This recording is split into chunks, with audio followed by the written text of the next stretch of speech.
الحمد لله والصلاة والسلام على أشرف المرسلين وعلى آله وأصحابه أجمعين أما بعد فأعوذ بالله من الشيطان الرجيم بسم الله الرحمن الرحيم يا أيها الذين آمنوا اتقوا الله حق تقاته ولا تموتن إلا وأنتم മുസ്ലിമൂൻ. ബഹുമാനമുള്ള സത്യവിശ്വാസികളെ, വിശ്വാസിനികളെ, രണ്ടാമതും എന്നോടും നിങ്ങൾ ഓരോരുത്തരോടും തഖ്വ കൊണ്ട് വസിയത്ത് ചെയ്യുകയാണ്. അല്ലാഹുവിനെ സൂക്ഷിച്ച് തഖ്വയിൽ അധിഷ്ഠിതമായ ജീവിതം നയിക്കണമെന്ന് ഉപദേശിക്കുകയാണ്. മുഹമ്മദ് സല്ലല്ലാഹു അലൈഹി വസല്ലം തങ്ങൾക്ക് ഷഹാദത്ത് കൊടുത്തവരാണ് നാം. ഞാൻ പറഞ്ഞു കഴിഞ്ഞ ഖുതുബയിൽ ഷഹാദത്തിന്റെ അർത്ഥം ഒന്നാമത്തത് ത്വാഅതുഹു ഫീമാ അമറ, സല്ലല്ലാഹു അലൈഹി വസല്ലം തങ്ങൾ കൽപ്പിച്ചത് ചെയ്യലാണ്. അല്ലാഹുവിന്റെ റസൂലിനെ റസൂലായിട്ട് അംഗീകരിച്ചവർ, ഞാൻ മുഹമ്മദ് സല്ലല്ലാഹു അലൈഹി വസല്ലം തങ്ങളുടെ ആളാണ്, ആ പ്രവാചകൻ ഷഹാദത്ത് പറഞ്ഞ ആളാണ് എന്ന് പറയുന്ന ഒരു വ്യക്തി ആദ്യമായിട്ട് ചെയ്യേണ്ടത് ത്വാഅതുഹു ഫീമാ അമറ, ആ പ്രവാചകൻ കൽപ്പിച്ചത് ചെയ്യലാണ്. രണ്ടാമത്തേത് വജ്തിനാബു മാ നഹാ അൻഹു വസജറ, ആ പ്രവാചകൻ നിരോധിച്ചത് ഉപേക്ഷിക്കലാണ്. ഇതാണ് ആ പ്രവാചകനെ അനുസരിക്കൽ. ഇതാണ് നാം പറഞ്ഞ ഷഹാദത്തിനെ പാലിക്കൽ. ആ ഷഹാദത്തിനെ പാലിക്കൽ ആ പ്രവാചകനെ അനുസരിച്ചുകൊണ്ടും ആ പ്രവാചകൻ ജീവിതത്തിൽ നിന്ന് ഒഴിവാക്കാൻ പറഞ്ഞത് ഒഴിവാക്കലുമാണ്. ആ ഷഹാദത്തിനെ നാം നമ്മുടെ ജീവിതത്തിൽ സാക്ഷാത്കരിക്കുന്നു എന്നതിന്റെ അർത്ഥം. ആ പ്രവാചകനെ അനുസരിക്കാൻ തയ്യാറാവാത്തവർ, ആ പ്രവാചകന്റെ നിരോധനങ്ങളെ വെടിയാൻ തയ്യാറാവാത്തവർ ഷഹാദത്ത് ബാത്തിലാക്കിയ ആളുകളാണ്, അത് പൊളിച്ച ആളുകളാണ്.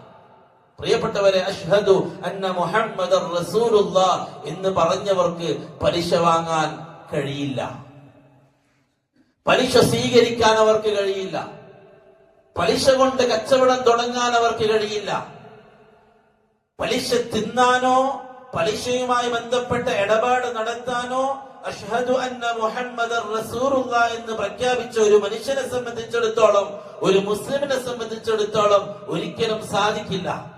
ഇനി എങ്ങാനും പലിശയുമായി അവൻ ബന്ധപ്പെട്ടാൽ അവന്റെ ഷഹാദ ബാത്തിലാണ്. മുഹമ്മദ് സല്ലല്ലാഹു അലൈഹി വസല്ലം അല്ലാഹുവിന്റെ റസൂലാണ്, ആ റസൂലിനെ ഞാൻ അംഗീകരിച്ചു കൊള്ളാം, ആ റസൂലിനെ ഞാൻ ഫോളോ ചെയ്തു കൊള്ളാം, എന്റെ ജീവിതത്തിൽ ആ റസൂലിനെ അനുസരിച്ചുകൊണ്ട് ജീവിച്ചു കൊള്ളാം എന്ന് ഞാൻ പറഞ്ഞ ഷഹാദ അത് കള്ളമാണ്, അത് കള്ളമാണ്. ആ ഷഹാദ സത്യമാണെന്ന് തെളിയിക്കേണ്ടത് നമ്മുടെ ജീവിതമാണ്. അല്ലാഹു സുബ്ഹാനഹു വ തആല ഹറാമാക്കിയതാണ് പലിശ. ഒരു തരത്തിലും അതിനെ ഹലാലാക്കാനോ എന്തെങ്കിലും വകുപ്പ് നിശ്ചയിച്ചുകൊണ്ട് ആ പലിശയുമായി ഇടപെടാനോ പ്രിയപ്പെട്ടവരെ ഒരു വകുപ്പും പരിശുദ്ധമായ ദീനുൽ ഇസ്ലാമിലില്ല, ഇല്ല. അല്ലാഹു സുബ്ഹാനഹു വ തആല പറഞ്ഞു, യംഹഖുല്ലാഹു റിബാ വയുർബിസ് സദഖാത്ത്, പലിശ കൊണ്ട് നാം സമ്പത്തിനെ നശിപ്പിക്കുകയാണ് ചെയ്യുക, പലിശ കൊണ്ട് നാം സമ്പത്തിനെ നശിപ്പിക്കുകയാണ് ചെയ്യുക. അള്ളാഹുവിന്റെ വാക്കാണ്. സമ്പത്തിന്റെ ആധിക്യം ഉണ്ടാവാനും ഒരുപാട് സമ്പത്ത് ഒരുമിച്ച് കൂട്ടാനും ഒരുപാട് സമ്പാദിച്ച് ഈ ഭൂമിയിൽ എന്തൊക്കെയോ നേടിയെടുക്കാമെന്ന വ്യാമോഹത്താൽ പ്രിയപ്പെട്ടവരെ പലിശ കൊണ്ട് കച്ചവടം തുടങ്ങിയവർ, പലിശയുമായി ബന്ധപ്പെട്ട ഇടപാട് സൂക്ഷിക്കാത്തവർ, അവര് മനസ്സിലാക്കണം, അള്ളാഹു പറഞ്ഞത് പലിശ കൊണ്ട് നിങ്ങൾ നശിക്കുക മാത്രമാണ് ചെയ്യുക. റസൂലുള്ളാഹി സ്വല്ലല്ലാഹു അലൈഹി വസല്ലം തങ്ങൾ പറഞ്ഞു, പലിശയുടെ തുടക്കം അത് നിങ്ങൾക്ക് വലിയ സമൃദ്ധിയാണെന്ന് തോന്നാം, അതിന്റെ അവസാനം നാശമാണ്. അല്ലാഹു സുബ്ഹാനഹു വ തആല പരിശുദ്ധ ഖുർആനിൽ പറഞ്ഞു, യാ അയ്യുഹല്ലദീന ആമനു തഖുല്ലാഹ്, ഓ സത്യവിശ്വാസികളെ നിങ്ങൾ അല്ലാഹുവിനെ സൂക്ഷിക്കുക, വദറൂ മാ ബഖിയ മിനൽ റിബാ, പലിശയിൽ നിന്നും ബാക്കിയുള്ളത് നിങ്ങൾ വിട്ടുവെക്കുക, ഒഴിവാക്കുക. എന്നിട്ട് അല്ലാഹു പറഞ്ഞു, ഇൻ കുൻതും മുഅ്മിനീൻ, നിങ്ങൾ മുഅ്മിനാണ് എങ്കിൽ, നിങ്ങൾ പലിശയുമായി ബന്ധപ്പെടാൻ നിങ്ങൾക്ക് അനുവാദമില്ല. എന്നിട്ട് അല്ലാഹു സുബ്ഹാനഹു വ തആല വീണ്ടും പറഞ്ഞു, ഫഇൻ ലം തഫഅലൂ, നിങ്ങൾ അങ്ങനെ ചെയ്യുന്നില്ല എങ്കിൽ, പലിശയുമായി ബന്ധപ്പെട്ട ഇടപാട് നിങ്ങൾ ഒഴിവാക്കുന്നില്ല എങ്കിൽ, വീണ്ടും പലിശയുമായിട്ട് മുമ്പോട്ട് പോകാനും പലിശ ഭുജിക്കാനും പലിശയുമായി ബന്ധപ്പെട്ട ഇടപാടുകൾ നടത്താനുമാണ് നിങ്ങളുടെ തീരുമാനമെങ്കിൽ, അല്ലാഹുവിന്റെ വാക്കാണ് വിശുദ്ധ ഖുർആൻ സൂറത്തുൽ ബഖറ فإن لم تفعلوا فأذنوا بحرب من الله ورسوله അല്ലാഹുവിന്റെയും റസൂലിന്റെയും അടുക്കൽ നിന്നുള്ള യുദ്ധമിതാ നിങ്ങൾക്കെതിരെ പ്രഖ്യാപിച്ചിരിക്കുന്നു. പണ്ഡിതന്മാർ പറഞ്ഞു, പരിശുദ്ധ ഖുർആനിൽ അല്ലാഹു സുബ്ഹാനഹു വ തആല അല്ലാഹുവിന്റെയും റസൂലിന്റെയും ഭാഗത്ത് നിന്ന് യുദ്ധം പ്രഖ്യാപിച്ച ഒരൊറ്റ തിന്മയേ ഉള്ളൂ, അത് പലിശയാണ്. അല്ലാഹുവിന്റെ റസൂലിന്റെ കൽപ്പനക്കെതിരായിട്ട് പലിശ വാങ്ങുന്നവൻ അവൻ ചെയ്യുന്നത് മുഹമ്മദ് സല്ലല്ലാഹു അലൈഹി വസല്ലമ തങ്ങളോടും അല്ലാഹുവിനോടും യുദ്ധം ചെയ്യാൻ ഞാൻ തയ്യാറാണെന്ന് അവൻ പ്രഖ്യാപിക്കുകയാണ്. ഞാൻ തയ്യാറാണ് മുഹമ്മദ് സല്ലല്ലാഹു അലൈഹി വസല്ലമ തങ്ങളോട് യുദ്ധം ചെയ്യാൻ, അല്ലാഹുവിനോട് യുദ്ധം ചെയ്യാൻ ഞാൻ തയ്യാറാണ്, പലിശയിൽ നിന്ന് ഒഴിവാവാൻ ഞാൻ തയ്യാറല്ല എന്ന് പറയുന്നവൻ പറയുന്നത് അതാണ്. നിസ്സാരമായിട്ട് കാണും. ഇമാം മാലിക് റഹിമഹുള്ളയോട് ചോദിച്ചു, അദ്ദേഹത്തിന്റെ സദസ്സിൽ ചോദിച്ചു, പലിശയാണോ ഏറ്റവും വലിയ അപകടമുള്ള പാപം, അതല്ല വ്യഭിചാരമാണോ? വ്യഭിചാരമാണോ? ഇമാം മാലിക് റഹിമഹുള്ള ശിഷ്യന്മാരോട് പറഞ്ഞു, എനിക്ക് സമയം വേണം, ഞാൻ ഒന്ന് പഠിക്കട്ടെ. അദ്ദേഹം പോയി. പിറ്റേ ദിവസം അദ്ദേഹം വന്നിട്ട് തന്റെ വിദ്യാർത്ഥികളോട് അദ്ദേഹം പറഞ്ഞു, ഞാൻ പരിശുദ്ധ ഖുർആനിൽ നിന്നും ഹദീസിൽ നിന്നും പഠിച്ചു പലിശയെയും വ്യഭിചാരത്തെയും. എന്നിട്ട് എനിക്ക് ബോധ്യപ്പെട്ടു, വ്യഭിചാരത്തെക്കാൾ കടുത്ത തിന്മയാണ് പലിശ. കാരണം അല്ലാഹുവും അല്ലാഹുവിന്റെ റസൂലും യുദ്ധം പ്രഖ്യാപിച്ച ഒരേ ഒരു പാപം അത് പലിശയാണ്. പ്രിയപ്പെട്ടവരെ, അപകടമാണ്. മുഅ്മിനായി ജീവിക്കാൻ ആഗ്രഹിക്കുന്നവർ, അല്ലാഹുവിന്റെ അടുക്കിലേക്ക് പരിശുദ്ധമായിട്ട് അല്ലാഹുവിനെ കണ്ടുമുട്ടാൻ ആഗ്രഹിക്കുന്നവർ അവര് ശ്രദ്ധിച്ചേ പറ്റൂ.